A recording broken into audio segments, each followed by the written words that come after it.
Here in the French Riviera, it's a warm welcome for far-right candidate Marine Le Pen. This postcard town in the south of France is National Front turf, and for the people living here, her vision strikes a chord. I want France to remain French, so no globalization. I'm not a citizen of the world, I'm a French citizen. She's an excellent woman, very beautiful, a woman who deserves to be president.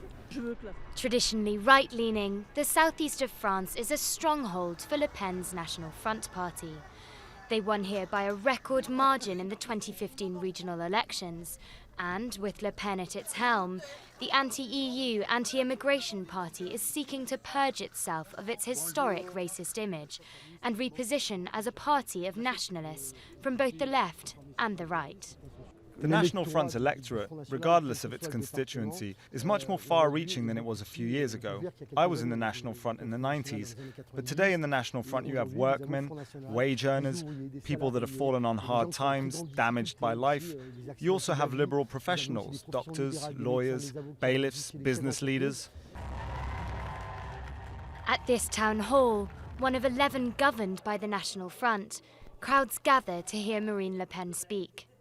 She holds them in thrall, with her campaign echoing voter fears of terrorism, unemployment and immigration. Fears that only seem to be fanned by a tumultuous political climate. We are fed up with being surrounded by politicians and their constant lying. The French don't have much faith in our politicians, nor any of the elites. Seeing a presidential candidate, François Fillon, under investigation, it's historic. The candidate is no longer credible at all. He's barely even audible anymore. Le Pen also has her share of scandals to deal with, from her alleged misuse of EU funds to managing racial slurs emanating from within her own camp. But by fiercely defending her status as an anti-establishment candidate, a woman that's in touch with the people and their concerns, she's made herself the person to beat way beyond this seaside town. And if the polls are right, she looks set to sail through to the second round of the French presidential election.